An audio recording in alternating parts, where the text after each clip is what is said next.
हमारे समाज में सेना का बहुत ही सम्मान है और होना भी चाहिए, क्योंकि सेना हमारे देश की सीमाओं की रक्षा करती है और हमारी सुरक्षा करती है।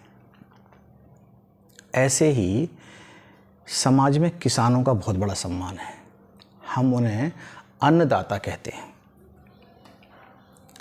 तीसरे, डॉक्टर्स का बहुत सम्मान है। समाज उन्हें दूसरा भगवान कहता है। ऐसा ही एक और क्षेत्र है जिसमें काम करने वाले ऐसा ही काम करते हैं, लेकिन उनको इतना सम्मान नहीं मिलता। वो हैं हमारे ट्रक्स के ड्राइवर्स। नमस्कार साथियों, मैं नानक बघेल। मित्रों, देश में लगभग, जो मैंने पढ़ा है, लगभग 1,20,00,000 ट्रक्स हैं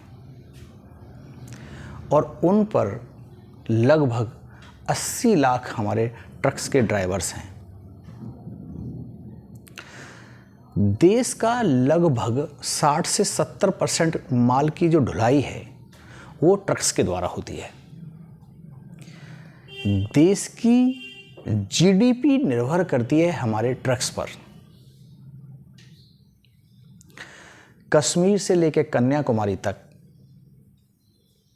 आसाम से लेकर गुजरात तक,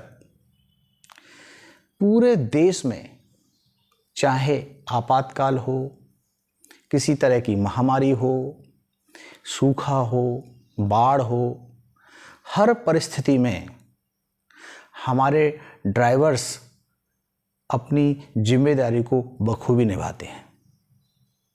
जब 2021-22 में कोरोना की महामारी आई थी, उस वक्त भी हम और आप तो सब अपने घरों में छुपे हुए थे, लेकिन हमारी ज़रूरत का हर सामान, जैसे मेडिसिन, फल, फ्रूट, सब्जियां, डेयरी के प्रोडक्ट्स, दूध, दही, ये सारे के सारे हमें आसानी से उपलब्ध थे।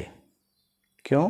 क्योंकि ट्रक्स के ड्राइवर्स दिन रात अपनी जान की परवाह किए बगैर अपनी जिम्मेदारी को निभा रहे थे। इस सब के बावजूद भी हम और हमारा समाज ट्रक्स के ड्राइवर्स को उतना सम्मान नहीं देते, उस सम्मान से नहीं देखते।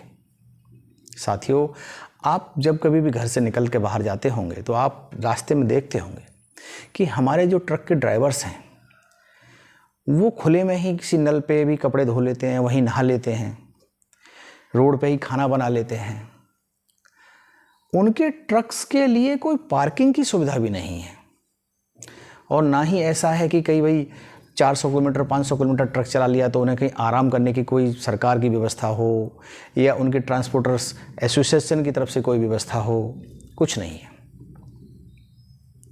जबकि उनके कंधों पर हमारे देश की तरक्की के लिए बहुत बड़ी जिम्मेदारी उनके कंधों पर है। उसके बावजूद भी हम उनके साथ बहुत ही सौतेला व्यवहार करते हैं। गलती चाहे किसी की भी हो, लेकिन एक्सीडेंट में हम ट्रक्स ड्राइवर्स की ही गलती को मानते हैं। सरकार की तरफ से जो एसोसिएशन है, all India transportation welfare association, उसकी तरफ से भी इन्हें कुछ सुविधाएं मिलती हैं और मुझे लगता नहीं कि वो सुविधाएं भी सारे ट्रक ड्राइवर्स को उपलब्ध हैं। तो आपसे मेरा विनम्र निवेदन है कि आगे से अब इस वीडियो को देखने के बाद मुझे उम्मीद है कि आप ट्रक ड्राइवर्स के साथ अच्छा व्यवहार करेंगे, उन्हें सम्मान से देखेंगे, क्योंकि ये हमारे देश के छुपे हुए सिपाही हैं जो हमारे देश की तरक्की के लिए दिन रात मेहनत करते हैं।